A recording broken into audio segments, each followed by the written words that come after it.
Like what?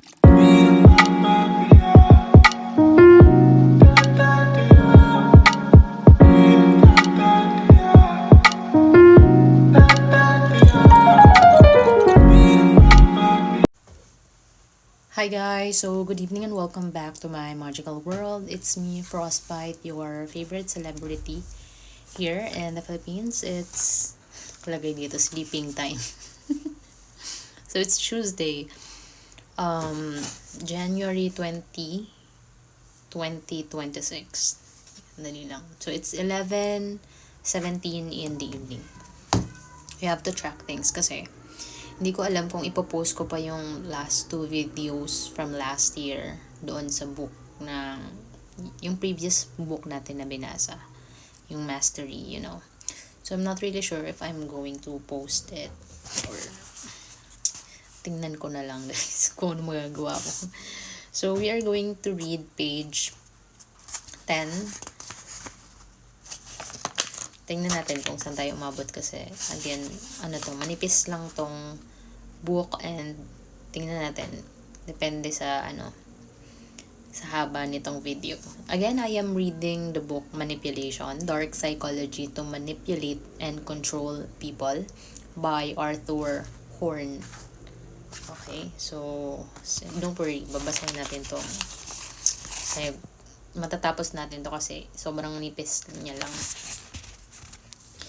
So the modern world has adopted the term influencer for people with a large social media following.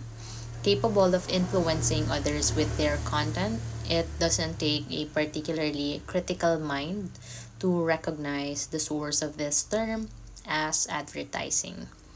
As consumer behavior evolves, advertisers have taken note and increasingly look to harness the power of influencers to gain attention for products. This is done variously through paid or unpaid sponsorships, promotional deals, and agreements. So, di ba, instead of them going to market it all by themselves, they get people that have influence and have actual impact to the masses. Kasi it's more captivating or it's more paano ba mas maraming naengganyo ganon kapag yung nagsasalita have already built their reputation. Okay, kasi especially if they are already long in the industry of or kilala na sila even before, it doesn't really matter kasi kung kilala na sila a long time or like recently, as long as they have actually that magnetic impact to the people that makes people crave for more.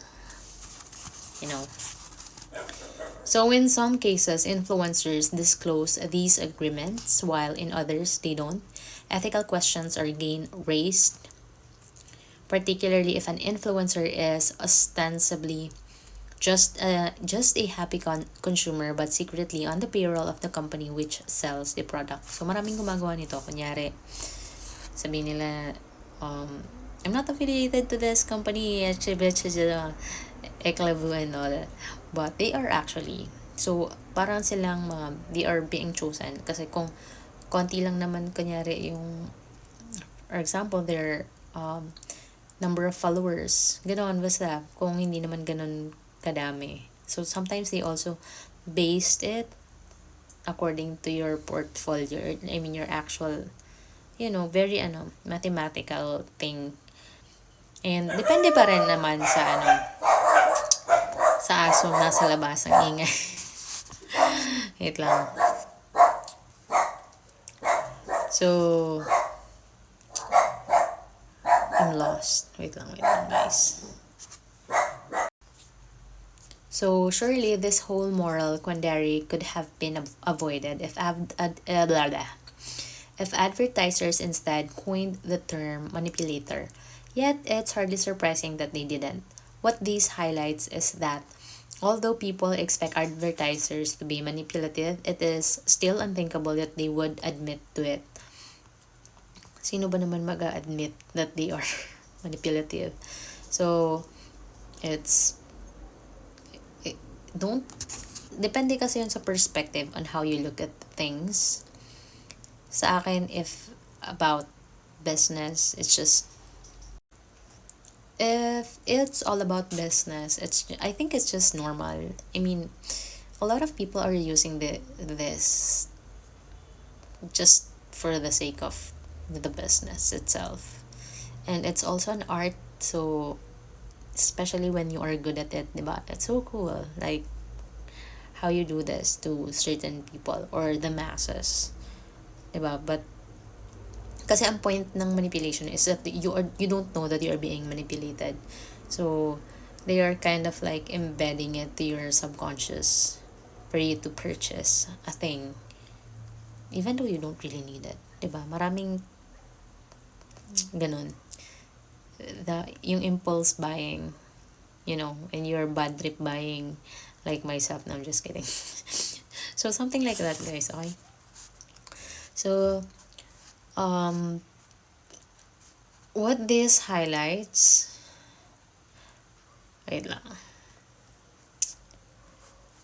is that although people expect advertisers to, nabasa ko na ito, to be manipulative, it is still a thing of wait lang. Instagram stars happily list themselves as influencer on their profile page with seemingly no negative connotations. But the goals of many influencers, especially those who work with advertisers, are fundamentally manipulative. It's not even a gray area issue. Influencers aim to shift products to their followers in order to make money.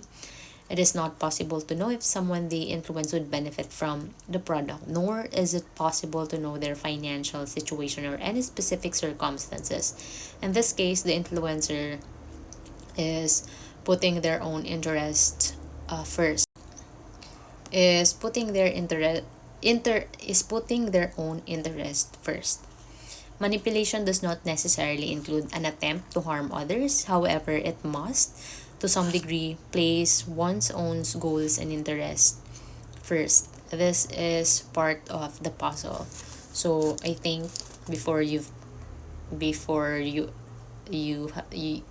master this kind of skill, like being manipulative, siguro you have gone through many trials muna and betrayals, like myself, para mag-gain mo yung this kind of skill. So once you know, you just know when someone is like treating you, how treating you. I mean, when someone is treating you that is manipulative, you just know it. Kasi nga, you've already dealt with a lot of people. So, additionally, it is safest and most logical to refer to influence as a parent term of manipulation, one which includes manipulation and other methods of influence such as inspiration and emulation. So, iba-iba siya. Isang page muna tayo ngayon, ha? Kasi, makapal din yung next page. So, ayan guys. So far, you have to be really smart with your surroundings and with dealing with people, especially if you just know them. I mean, yung recent encounter, and when you are also making transactions, especially when you are making huge transaction. Nagre-relapse ako eh.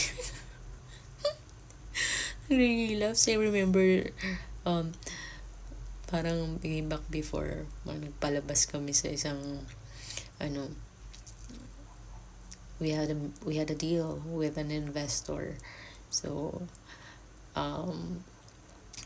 wag na ako sa inyo magkwento. Basta guys, that was long time ago. Kakaya. So it's yeah, thank you guys for listening. Thank you for helping me make this world a better place for all of us and for the future generation. And I will see you again tomorrow siguro. Let's see. So yan, pahinga na kayong lahat. And Yun. Yung wala na akong masabi guys. We'll talk again soon.